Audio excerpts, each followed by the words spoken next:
And so a few hours later, we now have a giant compound with 6 completely individual buildings surrounding our main factory. We've got a big old tarmacked area for vehicles to be running around and plenty of space in all of these buildings to do things in. And those things, I've no idea what they're going to be just yet.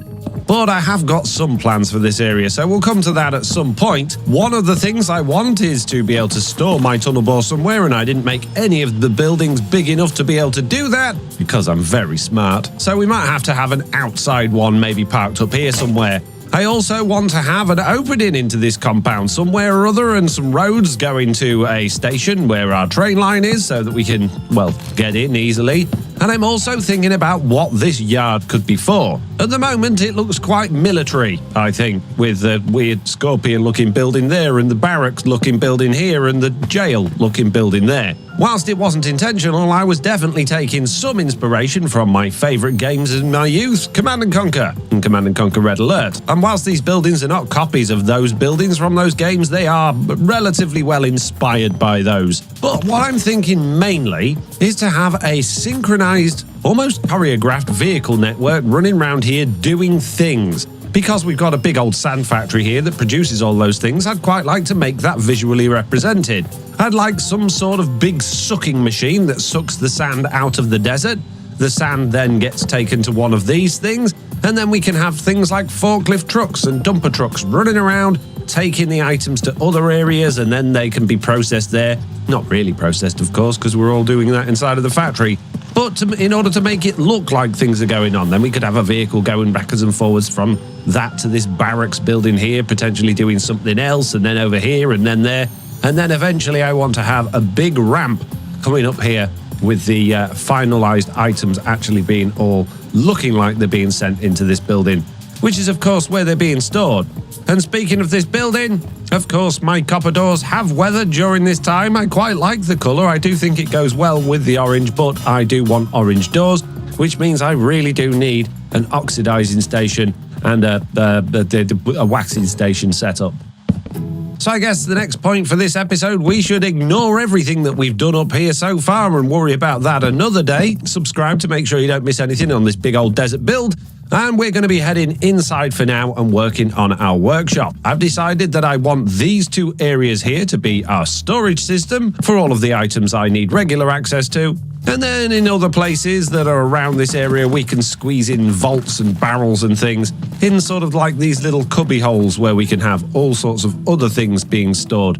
And then we can have access to those, probably through some sort of frog port system up at the top here. But I also need to be able to squeeze in a whole bunch of machines. We've got our press machine, of course, which does need tidying up a little bit, but I do need those copper machines in order to oxidize and weather copper, and I need all of the other machines that I like to use as well, like my mixers for making andesite and precision mechanisms and all that sort of good stuff. So I need to think about where we're going to be squeezing those into this factory area, and those are probably going to have to be squeezed into some relatively tight gaps because we don't have a massive amount of space. I'm also not going to worry about this transport hub right now. I have got some ideas for it, but keep those ideas in the comments coming so that we can definitely come up with something really exciting for this area. But for now, like I said, we're going to work on the workshop, adding in some more machines, and getting my storage set up. And for that storage, I've got some good ideas. You see, currently, most of the things that we're producing in this world are ended up inside of ender chests because we've got the ender storage mod on here. And if we hop over to this industrial train, we can see that we're storing sand in this type of ender chest. And over here, we've got things like iron in this one and, well, flint in that one if we had any left. Over here, we've got more sand and clay. And basically, I want to be able to store all of the easy access materials in those types of ender chests and have them all accessible from inside of our little workshop underground basement area over here. So I'm going to need to build a whole bunch of those ender chests and find a way of getting them all connected to a storage system, which is exactly what I'm going to do now. And if we check out the ender storage mod, you can see these things are relatively easy to build. I've got loads of obsidian. I can make plenty of chests. Ender pearls we can get from my villagers. Blaze rods I've got plenty of. The only thing that's going to be slowing me down is wool, but I can make wool pretty easily thanks to my farm. My Life, My Quit is a free quit program made just for teens. You can get help to quit any nicotine product, including vapes, pouches, chew, or cigarettes. It's your life. Join today. This isn't just any chat, it's ClickUp chat. Sure, you can tag your team, ask questions, and even drop an emoji. But the real magic is how it connects to the rest of my work. I can tag a task, a doc, or a whiteboard, everything I need in one place. This goes both ways. Chats can also be referenced inside tasks to let people join in on the fun. A chat might be connected to a project, so I can see my lists, dashboards, and docs side by side, making it effortless to reference what I need. If my boss has an ask, I can turn his message into a task instantly. This will automatically include full context and link so no one gets lost. And get this, I don't even have to do it myself. My AI agent can create the task for me if I happen to be away. When chat is connected to the rest of your work, You see, over at my farm area, we're automating all sorts of things that we're growing, including flax. And flax is very useful, if I can get over to it and show you, this one here, because when you crush down or mill down flax, you get string, and of course you can make wool from string. So yes, even wool's not going to be a problem for us, even though there's not a sheep in sight on this Let's Play at the moment. Speaking of animals, I could really do with a location where we're going to be actually making animal stuff, so we can have something better than pumpkin stew to eat every day. But yes, if I hop through this house and into this little barn here, past my doggies and my horse, and come and see these villagers, not only can I get all of my ender pearls from this chap, but I can also grab a whole bunch of flax from here, take that down these ladders into my underground basement workshop over here, and just throw those into these crushing wheels here, at which point we're going to get a whole bunch of string, as well as some flax seeds, which also gives us bone meal. And here it is, look, all coming through nice and quickly, so we can grab our string, hop back up the ladder, deposit the seeds inside of here, and then we can just craft a bunch of wool with all of that string. And now look, we've got nearly 500 wool. We've got exactly 500 wool. Amazing! Right, I just need a bunch of emeralds now to trade with this guy, so I'm going to do a little bit of trading with the other guys, which is exactly why we're farming all of this, so that I can trade with all of these, grab myself some ender pearls, and make myself a whole bunch of ender chests. And so after just trading through all of these things these guys like once, I have now managed to amass this many emeralds, which means I can buy not many ender pearls, because you can only buy like 12 at once. But that's plenty to get us started. The other thing I'm going to need in order to make these ender chests is a whole bunch of dice, so we can color code them with the right color so that we can get the right item in the right ender chest. Unfortunately for me, I have been collecting a few dice over the course of this Let's Play, so I'm going to take a whole bunch of these things out of here, and then we can, basically get whatever we need from those. And I don't think there's anything else that I particularly need right now, except for a little bit of honey in order to make our waxing machine, although I think I may already have some honey over at the other area, because I definitely don't have any in here. And yes, I do. I have 12 pieces of honeycomb right here, and I've also got a few more dyes in there as well, which could come in useful. Excellent. Let's make a big old storage system and give these doors a quick scrape while I'm here. My goodness me, all of these green doors. I do kind of like it, actually. I do like the green door look. But they're going orange. They got a match. Jeez. And the other buildings need doors on as well. None of them got doors. So for a workshop then, I've made a list of all the things that I want to add, including smelting, washing, haunting, smoking, mixing, wet mixing, hot mixing, oxidizing, waxing, grinding, crushing, precision mechanisms, sawing, casing makers, slicing, sanding, and crafting. So just a few things then, and we're going to start obviously with our smelters, washers, haunters, and smokers, which we're going to be squeezing into this little area here. I'm not going to worry about the storage system too much just yet, although we will link everything up to that eventually. But before we do that, I kind of want to get a few of these things in place so that I've actually got machines to craft the things that I need to make the storage system. For our fan machine, we're going to be using these catalysts to make life a little bit easier for us, which I've already prepared, so I've just got to set up a system in here to do that. Which of course means that I'm probably going to need some chain drive along the back for power, and then we're going to need some fans on here, and seeing as though we've got a bit of space, we might as well have 5 rather than 4 and double up on something. In fact, we could probably squeeze in the whole lot in here, actually. And then if we go through this wall here, we should be able to find oh, geez, no, that's the staircase. Oh, geez, I know there's power around there somewhere. Maybe a little bit further forward in this bit. There it is. I knew we had power.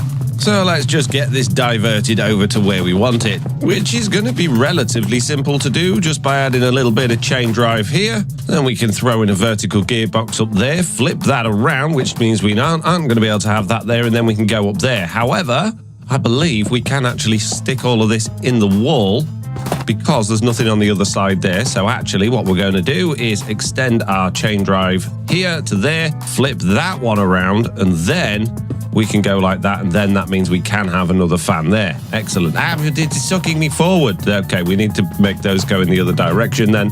So let's just throw a vertical gearbox there, stick that fan back on there. No, I haven't finished. Dad, stop it. No, jeez. And then, of course, we need to snazify all of that. Oh, I can't snazify that. I can snazify this, though. Oh, look, it's so snazzy. And now it's stopped working. Why has it stopped working? Oh, because I didn't do that one. There we go. Very snazzy. Excellent. So for our catalyst, we're going to have 2 smelters, 2 washers, 2 smokers, and then we'll just stick our little haunter at the end because there's not a great deal that we need to haunt. That means I need to put some clear ones in there. Click that one with a lava bucket, that one with a water bucket, and this one with a bit of netherrack. And now it's going to be very dangerous for me to try and get off this. I'm so smart. I think everything through before I do it. So let's just disconnect the power for now, and then, that's not going to cause us a problem. What we can do at this point here is have some belts running down, although we don't actually need belts because we can just run these things straight into funnels. So instead we'll grab our industrial iron and we'll just fill up this space underneath that we don't need. It's pretty much dead space. And then we'll bring this out a couple more blocks like this. At the front we're going to need some frame trim, which I've made look the same as the industrial iron blocks. And above those we're going to need our draw controllers, which I need to craft a few more of. Behind those we'll have our brass funnels going into those, which will filter to make sure that things can't go in unless they're finished.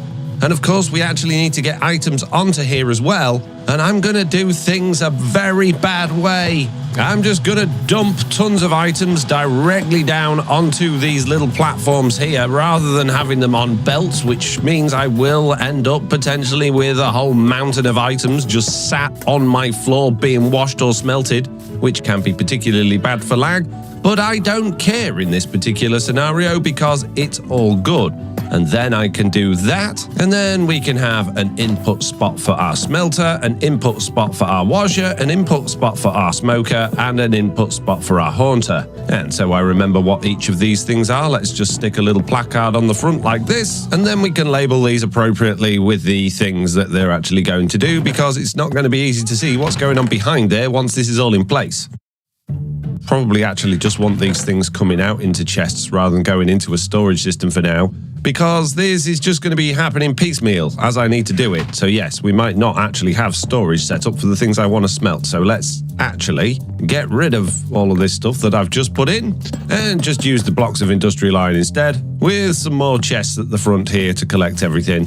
No, you're in the wrong place, sir. You go there. But now I can't get in to put my funnels in, so we're going to need access to this from the side, so we're going to have to just dig through here for a second, make ourselves a way through into this.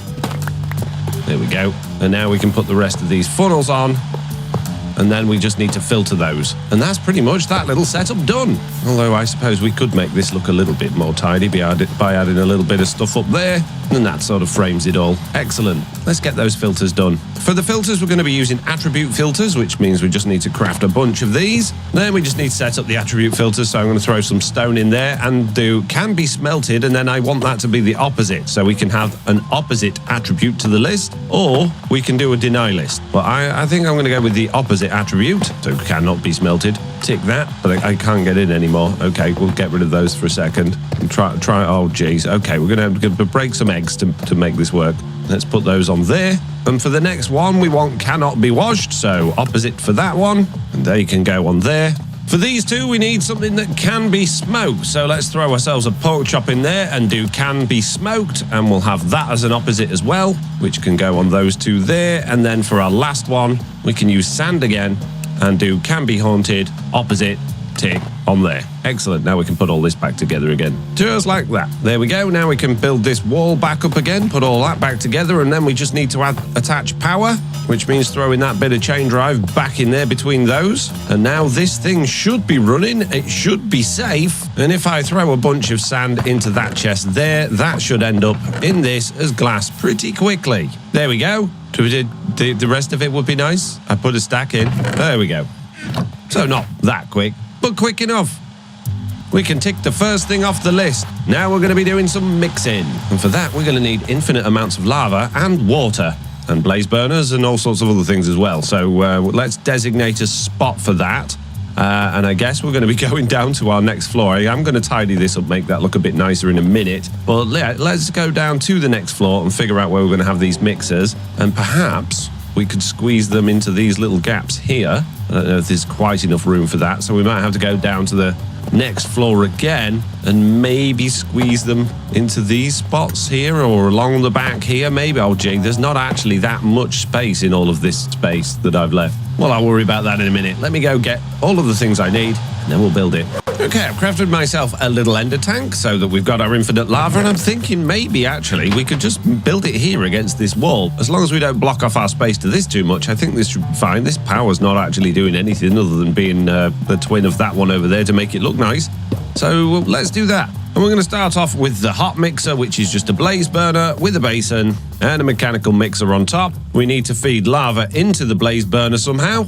And then rather than using a complicated system of belts and chutes and things to get the items into there, we're just literally going to do exactly what I did in my other workshop and just put a hopper on there with a chest and a hopper on there with a chest, and then we can feed in whatever we need on that side and then whatever we need on that side, and then we just need to get the items out. Much easier. To get the items out, we'll just use a couple of drains. They can go into a chest here, which means we just need a funnel on the back, and there we go. Apart from power, that's pretty much this setup, and of course, yes, we do need to get lava into there. And I'm wondering if I can just get this to actually output straight to it. I can. Ender storage for the win. Yes, if you spin this round, it automatically pushes the liquid out of there to anything that's adjacent to it that can accept it. And in this case, it's that. So that means I can actually just bury that behind that, turn that on, and now that's going to be constantly full of lava, and we don't need to worry about it. And if you're wondering where we're getting the lava from for this ender storage tank, well, very early on in this Let's Play, I went to the Nether and set up a permanent little lava source.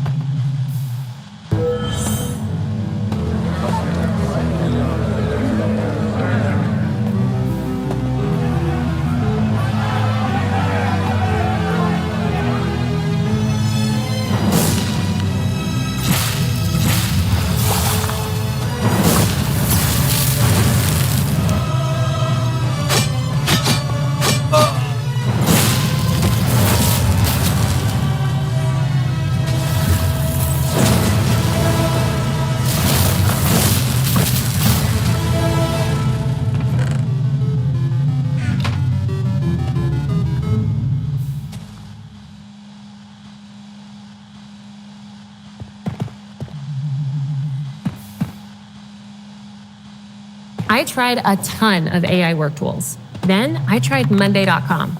Game over. Monday.com is super easy to use and knows how to do AI right. I use it for insights and action suggestions constantly, especially on those back-to-back meeting days. And my team used Monday Sidekick to work up all kinds of marketing content for the different platforms. So stuff that takes my team hours is now done before they even open their laptop.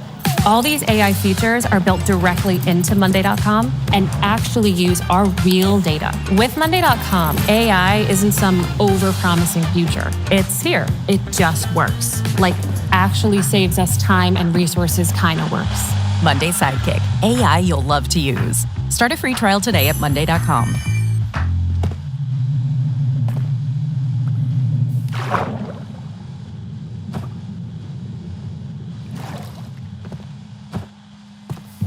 So all we need to do then is get a little bit of power to this mixer, which will come round the back there like that. If we just do that and that, they're both going in the same direction. And then we can stick one of those on there, and that's not going to work. Okay, let's not do that then. Let's just use one of those. And then, of course, we just need to make everything look rather snazzy. Lovely. Oh, look at that hot mixer already working. So if I was to throw some iron nuggets in there and some andesite into there, that is going to get turned into andesite alloy, which doesn't need a hot mixer, but we can use it as that. But I also want a wet mixer for things like cardboard. And a wet mixer is exactly the same as that, but it needs water instead of lava, and it needs the water in the basin, not in the blaze burner. For the wet mixer, we don't need two different ingredients going in. We only need one, so we can actually put that right next to this one here. We'll throw that on there. We're going to do exactly the same thing, having a hopper and a chest feeding that. Of course, we need the mechanical mixer going in, and then we just need to get water into here. So let's craft ourselves another ender tank, but we're actually going to need two. because we need to fill one up with water and then use one to take the water out. So we need to basically reserve an area somewhere to take water out of an infinite water source and put it into one of these ender tanks. That also means we need to dye both of these the same things, and we're going to go blue, blue, blue, and then blue, blue, blue. And then they're both linked together. And we could just use a pump to pump infinite amounts of water into there rather than using the ender tanks, but I just want to kind of see if it's going to work. And it would be nice to always have an ender tank that's got infinite amounts of water in it. But let's just see. If I was to put this ender tank there and fill it full of water, there's nothing in the basin at the moment, but if I flick that round, yes, that works. Amazing. Right, I just need to figure out how I'm going to get an infinite supply of water into this ender tank then. Now, I wonder, we have an infinite amount of water right here in the sea next to us, although this area is not chunk loaded, whereas our factory will be, but I'm just wondering, if I threw that into there and then turned that on, is that going to automatically fill with water? No, it's not. Okay. In that case, then we are going to need to bury this somewhere. And I think maybe if we did something like this, with the pipe coming up and out, we then locked those pipes with this copper casing so that we can remove that one and that one. We put the ender tank on there. We add some more copper casing here to make that look nice. Create our infinite water source behind this, but of course we don't have a pump on the pipe. So, okay, let's move the ender tank a block up like that, and then throw ourselves a pump underneath that like that. Now all we've got to do is get power to this pump. So I managed to get power by basically taking it through where we already had it in here, out through that wall. We're taking it through this chain conveyor here, chain drive, not chain conveyor, down this wall here and across here and into there, and now we've got an infinite source of water inside of our ender tank. That's never going to run out, and that means that our mixer now has an infinite amount of water being pumped into it. And now what I'm going to do is, just build this up on the other side. This mixer doesn't need anything in it at all. This is just going to be a bare mixer. Of course, it is going to need to look snazzy. Now all I need to do is just get the outputs from these mixers and do exactly the same thing that we've done here. And now we've got a wet mixer, a hot mixer, and a dry mixer. Excellent. Lots of mixing. Very nice. Can I just make it look a little bit tidier, perhaps? If I put that there, I can't get in that chest anymore, so that's a stupid idea. So instead, I'm going to come up the back like this. We'll bring a row of blocks across the top there, like this. We'll build another bit of wall out here like this, and we can all have this joined together in holy matrimony. No, just to look nice. And there we go. Apart from the fact that I've made it very difficult to get the items into the chest at the back, I don't like the look of that at all. It looks awful. Let's get rid of this side bit here. There's way too much going on there. Let's get rid of these stupid bits at the top here. Let's get rid of this stupid bit going across the top here. And instead of having these like this, I'm going to double these chests up so we can do twice as much on the output. And of course, this one here, it's going to be lopsided because I can't have a triple chest. I don't like it. In fact, if I turn the chest around, we can have double chests coming out this way. Now we just need an easy way to get the items into there. And again, if I smash these to bits, I can have these double chests coming out this way as well. Genius. There we go. That doesn't look too bad. I quite like it. So now we can tick that off the list. And before I do anything else, whoa, that's a lot of creepers in my yard. Oh, geez. I'm just going to tidy this up slightly. And then we'll move on to something else. Ta-da! Our press system is complete, but I can't open the chest, so it's not complete. Oh, geez. Let's get rid of that there. Let's get some copycat slabs instead. We'll run those invisibly across here, though. Copycat slabs are so weird. And then we can colour those in. Wonderful. Now we can actually get into it. Lovely. And we can put our items in there and get them out of there, and they all should just get pressed nicely. So now we've got our press done, our smelty thing done, our mixer's done. What's next? Oxidizer and waxer. And realistically, we should have our sander, which is down here as part of that, because we're going to need to unwax things as well. So I've got to squeeze all of that into somewhere else. Where am I going to squeeze that? I mean, I could potentially... No, I don't think there's enough space there for it. Oh, geez. This basement doesn't lend itself to be a particularly good workshop.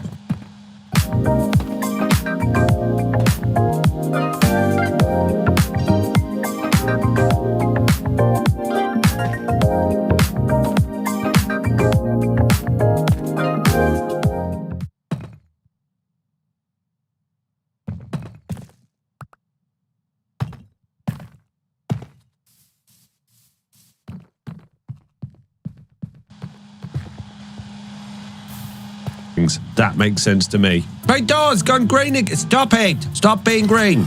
So the first thing we're going to build in here is an oxidizer, and the way that's going to work is